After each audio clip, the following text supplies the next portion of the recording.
तो जय हिंद बच्चों, हम लोग अभी सीखने वाले हैं डबल कॉलम कैश बुक। हाँ, कैसा फॉर्मेट रहता है? सबसे पहले जो है तगड़ा लाइन मारना पड़ता है। तो यहाँ पे दो कॉलम रहेंगे कैश और बैंक के। किसके किसके रहेंगे बताओ? कैश और बैंक। इसको क्या बोलते हैं? Double column cash.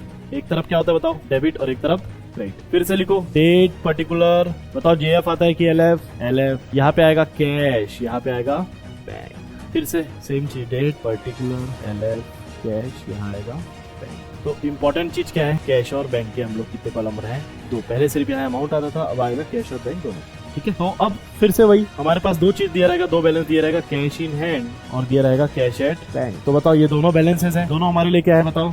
ये है 10,000, ये है 5,000। कैश इन हैंड और कैश एट बैंक दोनों एसेट्स है, इसलिए डेबिट तरफ आता है balance to balance brought down. Clear है? अब एक केस ना, कैश का तो हमेशा कैश इन हैंड ही रहने वाला है ना, कैश इन पॉकेट में सब मत लिख देना, कैश इन हैंड रहेगा। लेकिन बैंक बैलेंस का कहानी बदल सकता है, बैंक बैलेंस नेगेटिव में जा सकता है, इसीलिए दूसरा नाम इसका क्या आ सकता है बताओ? बैंक कैश एट बैंक का नाम बैंक ओवरड्राफ्ट। क्या आ सकता है बताओ? ये बैंक ओवरड्राफ्ट हमारे लिए लायबिलिटी है, और लायबिलिटी का बैलेंस क्या होता है? क्रेडिट। तो इसीलिए इसका बैलेंस कहाँ आएगा? क्रेडिट तरफ बाई बैलेंस ब्रॉट डाउन। किसका आ सकता है बताओ? क्रेडिट तरफ सिर्फ और सिर्फ बैंक का आ सकता है। इतना समझ में आया? अब हम लोग को पता है नियम क्या? पैसा आएगा तो डेबिट, जाएगा तो क्रेडिट। तो पैसा ला लेते हैं, सेल कर दिए टू सेल। कैश में सेल हुआ था तो अमाउंट कहाँ आएगा? कैश में। हम लोग जो है, मान लो कि मीत से हम लोग को पैसा लेना था, मीत ने हमको चेक दिया, तो बताओ पैसा कहाँ आएगा? कौन से इसमें आएगा? बैंक में आ जाएगा, क्योंकि मीत ने हमको चेक दिया। ठीक है, पैसा आ रहा है तो किधर लिख रहा हूँ मैं? डेबिट तरफ। अब मैं पैसा पेमेंट करूँ, परचेस किया, मैं क्या किया? By purchase. कैश में परचेस किया 2,000, गया कैश से बाई सैलरी, सैलरी दिया चेक से, किससे दिया? सैलरी चेक से दी, तो बैंक से पैसा जाएगा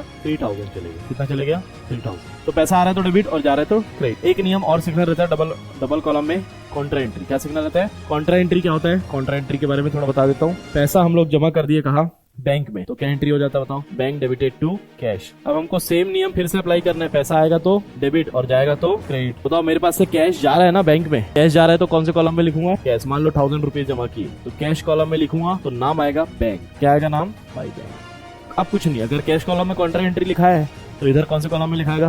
बैंक कॉलम में, है ना? क्या लिखाएगा? बैंक कॉलम में। और अगर बैंक में लिखा गया तो नाम क्या आएगा? तो कैश। इसको लिखना कॉन्ट्रा। क्या लिख रहे हैं? अब हम लोग इसको क्या करेंगे? क्लोज करेंगे। क्या करेंगे? क्लोज करते हैं तो क्या आता है? To balance carry down. क्या आता है? To balance carry down. तो इसका प्लस कर लो, कितना आ रहा है? ये 12,000 आ रहा है डेबिट तरफ। सिर्फ कैश का कर रहा हूँ अभी, कैश का टोटल किया हूँ, बैंक का टोटल नहीं किया हूँ अभी। 12,000 में गया 3,000, तो बचा कितना कैश है मेरे पास अभी? 9,000। बैंक बताओ? 5, 11,000, तो उधर भी 11। कितना आ रहा है बताओ क्लोजिंग बैलेंस बैंक का? 8,000। कितना आ रहा है? 8,000। ये हमारा आंसर। इसी के साथ हमारा डबल कॉलम कैश बुक समाप्त होता है।